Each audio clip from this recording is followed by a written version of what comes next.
भारत में हो रहा है, लेकिन इसकी चमक पूरी दुनिया तक पहुंच रही है। G20 के ऐतिहासिक आयोजन के गवाह बने भारत मंडपम की भव्य तस्वीरें लगातार सामने आ रही हैं और सतरंगी रोशनी में जगमगाता भारत मंडपम झलक है उस भारत की जो G20 के सफल आयोजन से वैश्विक पटल पर चमक रहा है।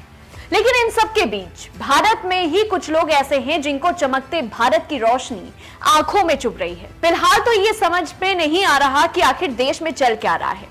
कुछ लोग सनातन धर्म को खत्म करने की बात कह रहे हैं, तो कुछ लोग देश का नाम इंडिया से भारत करने के नाम पर अपने हाथ की नस काटने तक की धमकी दे रहे हैं। तो वहीं एक तरफ एमके स्टालिन, जो कि तमिलनाडु के सीएम भी हैं, उनके बेटे उदयनिधि स्टालिन और उन्हीं की पार्टी के मंत्री ए राजा ने सनातन धर्म को खत्म करने की धमकी तक दे डाली। ए राजा ने तो सनातन धर्म की तुलना डेंगू, मलेरिया जैसी गंभीर बीमारियों से कर डाली।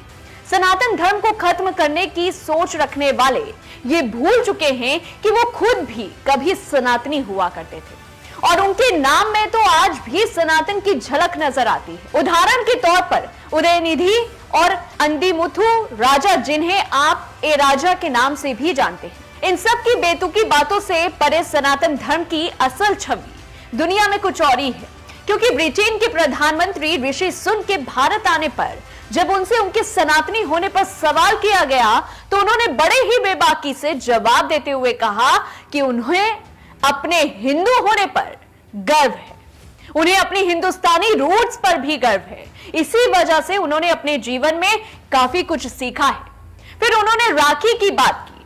हाल ही में बीती जन्माष्टमी का भी ऋषि सुनक ने जिक्र किया, जिसके बाद उन्होंने कहा था कि वो भारत आए हैं और अब उनकी कोशिश रहेगी कि वो किसी मंदिर भी जरूर जाएं।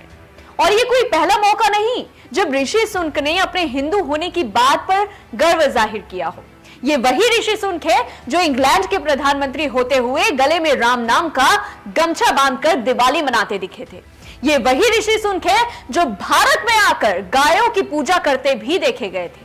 और जब हम ये सब देखते सुनते हैं तो हमें गर्व भी होता है और थोड़ी शर्म भी आती है। गर्व इस बात का कि दुनिया के सबसे ताकतवर देशों में से एक ब्रिटेन का प्रधानमंत्री बिना किसी बात की परवाह किए, बिना अपने हिंदू होने पर गर्व कर सकता है। ब्रिटेन जैसे ईसाई देश में बिना किसी हेसिटेशन के हिंदू त्योहार मना सकता है और कभी अपनी हिंदू संस्कृति को छिपाने की कोशिश नहीं करता। और शर्म इस बात पर आती है कि हमारे ही देश के कुछ लोग हैं जो चाहते हैं कि सेकुलरिज्म के नाम पर ये लोग भूल जाते हैं कि इस देश में हजारों सालों से सनातन धर्म है। सेकुलरिज्म के नाम पर ये लोग भूल जाते हैं कि इस देश में 80 से ज्यादा फीसदी की जनता सनातनी है। इन लोगों के हिसाब से सेकुलर होने का मतलब यह है कि हेड ऑफ स्टेट ये भूल जाए कि वो खुद क्या है। इसमें उन्हें बहुत बुरा लगता है कि अगर देश का प्रधानमंत्री मंदिर में जाकर पूजा करे, उन्हें बुरा लगता है कि अगर किसी राज्य का मुख्यमंत्री भगवा पहन ले, जबकि सेकुलर होने का असली मतलब यह है कि सरकार और राज्य इस बात को लेकर कमिटेड है कि हर आदमी को अपना धर्म मानने की इजाजत है।